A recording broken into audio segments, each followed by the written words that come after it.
હાજર થયા બાદ આજે પોલીસ દ્વારા ચૈતર વસાવાને ડિસ્ટ્રિક્ટ કોર્ટની અંદર રજૂ કરવામાં આવ્યા છે। ડેડિયાપાડાની ડિસ્ટ્રિક્ટ કોર્ટમાં તેમને રજૂ કરવામાં આવ્યા। 12 દિવસના પોલીસ રિમાન્ડ પોલીસ દ્વારા માંગવામાં આવ્યા હતા, પરંતુ કોર્ટે 3 દિવસના પોલીસ રિમાન્ડ આપ્યા।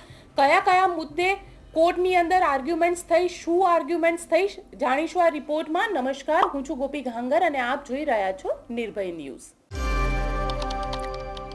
કોર્ટમાં આજે ભારે સુરક્ષા વચ્ચે ચૈતર વસાવાને રજૂ કરવામાં આવ્યા। ચૈતર વસાવા જે સમયે કોર્ટમાં રજૂ થયા ત્યારે કોર્ટની અંદર માનો કે એક સન્નાટો છવાયેલો હતો। પોલીસ સિવાય કોઈને પણ ત્યાં આવવા માટે પરમિશન નહોતી આપવામાં આવી, કારણ કે ગઈકાલે જ્યારે ચૈતર વસાવા ડેડિયાપાડામાં પોતાની ઓફિસમાંથી પોલીસ સામે હાજર થવા માટે ગયા તો એક મોટી રેલીના સ્વરૂપમાં ગયા હતા। લોકો જે છે તે ચૈતર વસાવાના સમર્થનમાં એટલા ભારે રીતે હતા કે તે લોકો કંઈ પણ ત્યાં આગળ પરિસ્થિતિ જે છે, લો એન્ડ ઓર્ડર સિચ્યુએશન જે છે તે પણ બગડી શકે તેવી પરિસ્થિતિ ઊભી થઈ હતી। અને તેવાની વચ્ચે ચૈતર વસાવાને આજે જ્યારે કોર્ટમાં રજૂ કરવામાં આવ્યા હતા તો ઉઘડતી કોર્ટે ચૈતર વસાવાને આજે કોર્ટમાં રજૂ કરી દેવામાં આવ્યા। અને જે વખતે ચૈતર વસાવાને કોર્ટમાં રજૂ કરી દેવામાં આવે ત્યાં આગળ જે સામાન્ય માણસ છે તેને કોર્ટના જે પ્રિમાઇસીસ છે ત્યાં આગળ આવવાની અનુમતિ ન હતી।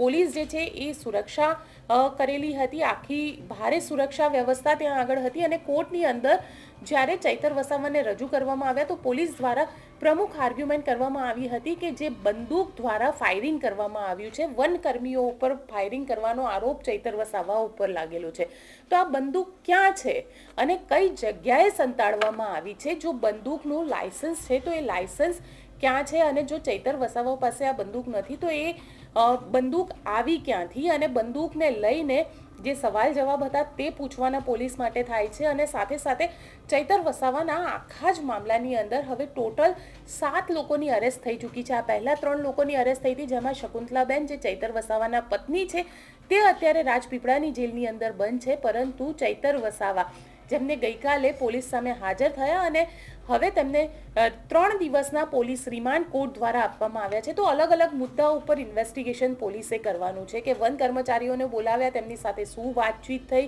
વાતચીત થયા બાદ એવું તો શું થયું કે મામલો આટલો ઉગ્ર બની ગયો, ફાયરિંગ કરવામાં આવ્યું તો એ ફાયરિંગ માટેની બંદૂક ક્યાંથી આવી, જ્યારે ફાયરિંગ થયું તો તે પછીના એવિડન્સ જે છે એ એવિડન્સ કઈ રીતે નષ્ટ કરવામાં આવ્યા અને એની અંદર ચૈતર વસાવાને કોની મદદ મળી। સાથે ચૈતર વસાવા 1 મહિનો ને 12 દિવસે કોર્ટ સામે પોલીસ સામે હાજર થયા, તો તેવામાં તેઓ 1 મહિનો અને 12 દિવસ કઈ જગ્યાએ હતા, કયા લોકોએ તેમને મદદ કરી હતી, આ દરેક વસ્તુનું એક ઇન્વેસ્ટિગેશન કરવામાં આવશે। અને તેના માટે પોલીસે રિમાન્ડ માંગ્યા હતા, 12 દિવસના રિમાન્ડ માંગ્યા હતા, પરંતુ પોલીસને 3 દિવસના રિમાન્ડ મળ્યા છે। એટલે 3 દિવસ બાદ હવે ચૈતર વસાવાને ફરીથી ડેડિયાપાડાની જે ડિસ્ટ્રિક્ટ કોર્ટ છે તેમાં રજૂ કરવામાં આવશે। અને બની શકે કે કોર્ટ આગળ જો પોલીસ ફર્ધર રિમાન્ડ માગે તો ફર્ધર રિમાન્ડ કોર્ટ આપી શકે છે, પરંતુ જો ફર્ધર રિમાન્ડ ન માગવામાં આવે તો ચૈતર વસાવાને પણ રાજપીપળાની જે કોર્ટ જેલ છે